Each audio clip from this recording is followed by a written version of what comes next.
تبارك الذي نزل الفرقان على عبده ليكون للعالمين نذيرا۔ اسی طرح ایک بھائی نے دلی سے سوال کیا ہے۔ سوال یہ کہ مفتی صاحب السلام علیکم ورحمۃ اللہ وبرکاتہ۔ جی بھائی وعلیکم السلام ورحمۃ اللہ وبرکاتہ۔ مفتی صاحب سوال یہ ہے کہ قبر میں شاخ گاڑنے کی حقیقت کیا ہے اور اس کا حکم کیا ہے؟ جواب دے بڑی مہربانی ہوگی۔ سوال کرنے والے مولانا منظور صاحب دلی سے۔ جی مولانا صاحب ماشاءاللہ آپ کا سوال بہت بہترین ہے۔ دیکھیں جواب یہ ہے کہ بعض روایت کے اندر اللہ کے رسول صلی اللہ علیہ وسلم سے یہ بات ثابت ہے کہ اللہ کے رسول صلی اللہ علیہ وسلم ایک مرتبہ دو قبروں کے پاس جا رہے تھے، دیکھا کہ دونوں قبروں پر عذاب ہو رہا تھا، تو اللہ کے رسول صلی اللہ علیہ وسلم نے ایک درخت کی ایک ٹہنی کو توڑا اور اس میں سے چیرے ایک شاخ یہاں لگائی، ایک شاخ یہاں لگا دی، تاکہ اللہ کے رسول صلی اللہ علیہ وسلم نے اس کے بعد فرمایا کہ اس لیے لگا رہا ہوں تاکہ اس کی وجہ سے ان دونوں قبروں سے عذاب میں تخفیف ہو جائے۔ یہ روایت احادیث سے ثابت ہے، اور اس میں حکمت کیا ہے یہ بھی میں آپ کے سامنے بتا دیتا ہوں، کیونکہ یہ روایت صحیح مسلم کے اندر موجود بھی ہے۔ دوسری بات یہ ہے کہ اللہ کے رسول صلی اللہ علیہ وسلم نے جو قبر پر شاخ گاڑے ہیں، اس میں کیا حکمت ہے؟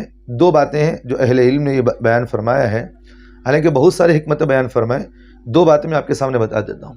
پہلی بات یہ ہے کہ اللہ کے رسول صلی اللہ علیہ وسلم نے جو شاخ گاڑی اور اس کے بعد ان کے لیے مغفرت اور شفاعت کی دعا فرمائی۔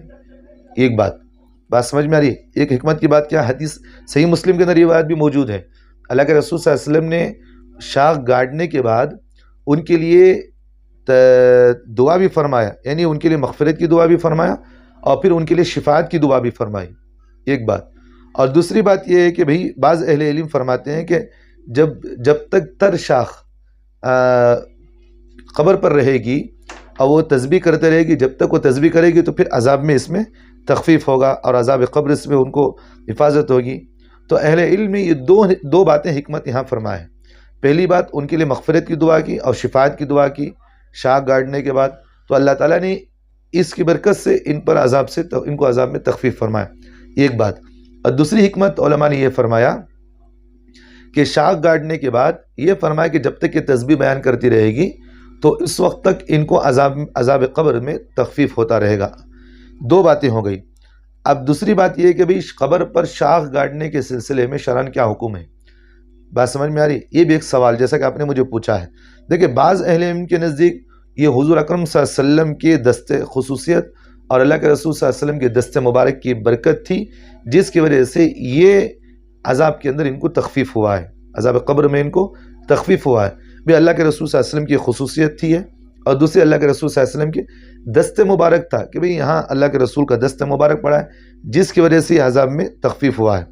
جیسا کہ اگر اللہ کے رسول صلی اللہ علیہ وسلم کی خصوصیت میں تھی تو حضرات صحابہ اس عمل کو کیوں نہیں کرتے؟ حضرات صحابہ خصوصاً اس عمل کو کرتے، حالانکہ کسی صحابی سے یہ چیز ثابت نہیں کہ بھی حضرات صحابہ نے خصوصیت کے ساتھ جب بھی قبرستان جاتے تدفین کے بعد صحابہ نے کسی ٹہنی کو قبر کے سامنے لگایا ہو، ایسی خصوصیت ہمیں کبھی نہیں ملتی۔ بات سمجھ میں آ رہی؟ اور دوسری بات، اگر یہ خصوصیات میں سے ہوتی تو حضرات فقہا تجہیز و تکفین کے مسئلے کے اندر اس بات کو بیان فرماتے کہ قبر کے اندر مردے کی تجہیز و تکفین کے جیسا کہ بیان فرمایا کہ بھئی اسے غسل اس طرح دیا جائے گا، قبلے کی طرف اس طرح رکھا جائے گا اور اس کے پیروں کو اس طرح رکھا جائے گا، اور جنازے کو کس طرح لے جائے وہ بھی بیان فرمایا، اور جنازے کی نماز کس طرح پڑھے وہ بھی بیان فرمایا، اور جنازے کی نماز کے بعد دعا ہے یا نہیں ہے یہ بھی بیان فرمایا، اور قبر میں کس طرح تدفین کرے حضرات فقہا نے ان مسائل کو بھی بیان فرمایا، اور قبر اور تدفین کے بعد دعا کرنا ہے نہیں کرنا، یہ ساری باتیں حضرات فقہا نے بیان فرمائے۔ اگر یہ چیز بھی ضروری ہے تو پھر حضرات فقہا اس کو بھی بیان فرماتے ہیں، تو معلوم یہ ہے کہ یہ کوئی قبر کے تدفین کے وقت خصوصیات میں سے نہیں ہے۔ یہ بات سمجھ میں آ رہی؟ یہ کوئی خصوصیات میں سے نہیں، ایک بات۔ اور تیسری بات یہ ہے اگر یہ چیز ضروری ہوتی تو پھر حضرات صحابہ جب اللہ کے رسول صلی اللہ علیہ وسلم کی اس عمل کو دیکھے ہیں تو کیا اللہ کے رسول صلی اللہ علیہ وسلم نے بار بار اس عمل کو دہرایا؟ بار بار اللہ کے رسول نے اس عمل کو دہرایا؟ نہیں دہرائے، بس ایک مرتبہ کیے تو پھر ہو گئی بات۔ وہ اللہ کے رسول صلی اللہ علیہ وسلم کو وحی کے ذریعے سے اطلاع ملی تو پھر اللہ کے رسول صلی اللہ علیہ وسلم نے وہ کام کو اس عمل کو فرمایا، ایک بات۔ اور اسی طرح ایک نقطے کی بات اس بات سے ہمیں یہ بھی معلوم ہوتی ہے کہ اللہ کے رسول صلی اللہ علیہ وسلم کی قول علی عمل کو ہم تک، ساری امت تک اور قیامت تک اللہ کے رسول کے عمل اور قول کو امت تک جو پہنچائے وہ حضرات صحابہ ہیں. کہ حضرات صحابہ اس عمل کو دیکھنے کے بعد، دائمی عمل کو دیکھنے کے بعد اللہ کے رسول کے صحابہ ہم تک نہیں پہنچاتے اس بات کو؟ ضرور پہنچاتے، ضرور پہنچاتے. تو معلوم یہ ہوا کہ حضرات صحابہ نے اللہ کے رسول صلی اللہ علیہ وسلم کے اس قول و عمل پر، ہر چیز پر اللہ کے رسول کی وہ صحابہ عمل کرتے تھے. تو اس عمل کو کیوں نہیں امت تک پہنچایا؟ تو معلوم یہ ہوا کہ یہ کچھ خصوصیات تھی جو اللہ کے رسول صلی اللہ علیہ وسلم نے کیے ہیں، اس لیے یہ نہ مستحب ہے، نہ فرض ہے، نہ یہ سنت ہے، کہیں سے یہ چیز ثابت نہیں ہے. بات سمجھ میں آ رہی؟ تو اسی طرح بعض اہل علم فرماتے ہیں کہ جو کہ شاخ گاڑنے کا جو عمل ہے، یہ اس لیے گاڑا ہے کہ بھئی اس کی وجہ سے جو شاخ جب تک وہ خوش نہ ہو جائے اس وقت تک وہ تسبیح بیان کرتی رہے گی. بات سمجھ میں آ رہی ہے بات؟ تو اگر کوئی آدمی اس حدیث کی پیروی کرتے ہوئے کبھی کبھار اگر کوئی کر لیا تو پھر اس کو کوئی گناہ نہیں، لیکن بار بار اس کو کرنا، اس پر مضبوطی کے ساتھ جمے رہنا، یہ غلط ہے، نہیں کرنا چاہیے. بات سمجھ میں آ گئی بات؟ اور ایک بات یہ ہے کہ بھئی بخاری کے اندر ایک روایت ہے جس میں احسن الفتاوی جلد نمبر 10 کے اندر بھی اس کے تفصیلاً وہاں بیان فرمایا گیا. حضرت بریدہ اسلمی رضی اللہ عنہ کے ایک وصیت کے سلسلے میں کہ انہوں نے کہا کہ بھئی شاخ پر کہ انتقال کے بعد شاخ گاڑی جائے. تو اس روایت کو لے کر بعض اہل علم فرماتے کہ بھئی جب حضرت صحابے سے یہ عمل ثابت ہے تو پھر ہمیں بھی کرنا چاہیے. دیکھیں ایک صحابی کے عمل سے ہم کسی چیز کو سنت یا واجب یا فرض قرار نہیں دے سکتے.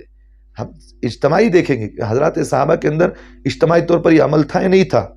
اگر حضرات صحابہ کے اندر جس چیز کے اندر اجتماعی عمل نہیں پایا جا رہا تو پھر ہم دیکھیں کہ بھئی یہ حدیث کے اندر اللہ کے رسول صلی اللہ علیہ وسلم تواتر کے ساتھ کرتے تھے یا کبھی کبھار کبھی کیے ہیں. جب دیکھا جائے تو حدیث کے اندر بھی اللہ کے رسول نے ایک مرتبہ کیے، بار بار نہیں کیے. اب اس لیے جنت البقیع کے اندر جائے اور اسے جنت المعلیٰ کے اندر وہاں جائے، اب دیکھیں آپ کہ کسی قبر پر آپ شاخ لگی ہوئی نظر آتی ہے؟ نظر نہیں آتی، کیونکہ وہ چیز انہوں نے ضروری نہیں سمجھا. تو ایک روایت کو لے کر حضرت بریدہ اسلمی رضی اللہ عنہ کی روایت کو لے کر اگر کوئی آدمی کہتا ہے کہ بھی حدیث ان صحابی سے ثابت ہے تو ہم اس کو ضروری سمجھ کر کریں گے، یہ بات نہ سمجھنے کی ہے. اس لیے میں کہتا ہوں کہ بھئی یہ ایک مرتبہ اگر انہوں نے وصیت کی ہے تو اس کا مطلب یہ نہیں کہ ان کی وصیت پر آپ دیکھتے ہوئے سب پر یہ لاگو کر دیا جائے. تو لہٰذا یہ سمجھنے کی بات نہیں آتی، اور یہ بات شریعت کے اندر اس کا حکم بھی نہیں لگایا جا سکتا کہ بھی حضرات صحابہ نے اس طرح کیا ہو. تو بہرحال خلاصہ کلام یہی ہے کہ اللہ کے رسول صلی اللہ علیہ وسلم نے جو قبر پر شاخ گاڑے ہیں، یہ اللہ کے رسول صلی اللہ علیہ وسلم کی دعا کی برکت، اور اللہ کے رسول نے ان کی مغفرت کی دعا فرمائی، شفا کی دعا فرمائی، صحیح مسلم کی روایت ہے. اور اسی طرح یہ اللہ کے رسول صلی اللہ علیہ وسلم کے دست مبارک کی برکت تھی، اور اللہ کے رسول کو یہ وحی کے ذریعے سے معلوم ہوا، بذات خود معلوم نہیں ہوا اللہ کے رسول کو. اللہ کے رسول صلی اللہ علیہ وسلم کو جب تک اللہ کے ذریعے سے وحی نہ ملتی تو اللہ کے رسول صلی اللہ علیہ وسلم اس عمل کو نہیں بھی کرتے تھے. دینی معاملات میں اللہ کے رسول کو جب وحی کے ذریعے سے معلوم ہوتا تو اس عمل کو اللہ کے رسول صلی اللہ علیہ وسلم کرتے تھے. وحی کے ذریعے سے اللہ کے رسول کو جس چیز سے روکا جاتا تو پھر اللہ کے رسول اس چیز کو نہیں کرتے تھے. بات سمجھ میں آ رہی؟ جیسا کہ آپ نے حدیث کے اندر پڑھا بھی ہے، سنا بھی ہے کہ اللہ کے رسول صلی اللہ علیہ وسلم نے یہ مدینہ منورہ کے اندر ایک یہودی کے ایک محلے کے اندر گئے جہاں صلح کرانے کے لیے گئے تھے، لیکن معلوم ہوا کہ وہاں ان لوگوں نے ایک پارٹ اوپر رکھا ہے کہ جہاں اللہ کے رسول بیٹھے ہیں وہاں اوپر سے ایک چکی کے پارٹ کو گرا دیا جائے، اللہ کے رسول کا انتقال ہو جائے. جو وحی کے ذریعے سے معلوم ہے کہ فوراً اللہ کے رسول وہاں سے اٹھ کر چلے گئے. یہ علم غیب نہیں ہے، ایک بات ذہن میں رکھیے، یہ علم غیب نہیں ہے. بھئی علم غیب اس کو کہتے ہیں بذات خود اپنے اندر علم کا پیدا ہو جانا. بات سمجھ میں آ رہی؟ بھئی علم غیب اس کو کہتے ہیں جو بذات خود انسان کے اندر خود بخود آ جانا. اب بذات خود نہیں ہے بلکہ اللہ کے رسول صلی اللہ علیہ وسلم کو اللہ تعالیٰ ہر چیز کا علم بتا رہے ہیں. تو یہ علم غیب کہاں ہوا؟ یہ تو محتاجگی ہونا کہ اللہ سے ہم محتاج ہیں، اللہ ہمیں بتا رہے ہیں. تو اس کا مطلب یہ نہیں کہ آپ علم غیب کو لے کر بھئی اس چیز کو لے کر یہ کہیں بھئی اللہ کے رسول کو خبر کے حالات بتا رہے ہیں. یہ بھی بات غلط ہے. بھئی یہ اللہ کے رسول نے فرمایا کہ بھئی مجھے اس بات کی اطلاع ملی ہے کہ اس قبر میں عذاب ہو رہا ہے. تو بہرحال یہی ہے کہ بھی اللہ کے رسول صلی اللہ علیہ وسلم کی خصوصیات میں سے تھی ہے کہ بھی اس طرح کی ہے. تو پھر یہ امت پر ہم لاگو نہیں کر سکتے کہ ہر قبر پر آپ گھاٹتے ہوئے پھرے. اگر کوئی آدمی کبھی کبھار اس طرح کر لیا کہ بھی سنت کو ادا کرنے کے لیے کر لیا تو پھر اس کی اجازت ہے. لیکن اس کو ضروری قرار دینا، نہ کرنے کو پھر برا سمجھنا. بعض لوگ تو قبرستان میں ہم جاتے بھی ہیں، تدفین کے وقت کھڑے ہوتے ہیں تو لا کر فوراً ٹھوس دیتے ہیں. کیوں لگ رہے ہیں کہ لگانا حضرت ضروری ہے؟ بات سمجھ میں آ رہی؟ ایک بات. اور دوسری بات، یہاں ایک نقطے کی بات آپ مجھے کہہ سکتے ہیں، تو پھر ویسے تو پھر سارے قبرستان سے درختوں کو ختم کر دینا چاہیے. ابھی اشکال مجھے آپ کر سکتے ہیں. اب ویسے تو آپ جیسا کہہ رہے ہیں کہ حضرت شاخ نہیں کاٹنا چاہیے، اگر قبر پر اگر اس طرح شاخ اڑ گئی، قبرستان میں آ گئے تو پھر ساروں کو درختوں کو کاٹ دینا چاہیے. تو پھر آپ کا حکم تو یہ معلوم ہو رہا ہمیں. دیکھیں ہم کہہ رہے ہیں کہ گاڑنے کے سلسلے میں کریں، پیدا ہو جو بذات خود اگ گیا ہے ہم اس کے لیے بات نہیں کر رہا ہوں میں. جو گاڑنے کی بات ہے وہ بات ہم کر رہے ہیں. جو گاڑنے کے سلسلے کی بات ہے کہ یہ شریعت کا حکم نہیں ہے. جو بذات خود بخود اگ گئے ہیں یہ تسبیح بیان کر رہے ہیں تو پھر اس چیز کو ختم نہیں کریں گے. جو چیز خود بخود ہو گئی ہے تو پھر اس کو ختم نہیں. بھئی جو چیز ہم کر رہے ہیں اس چیز کو ہم روک رہے ہیں.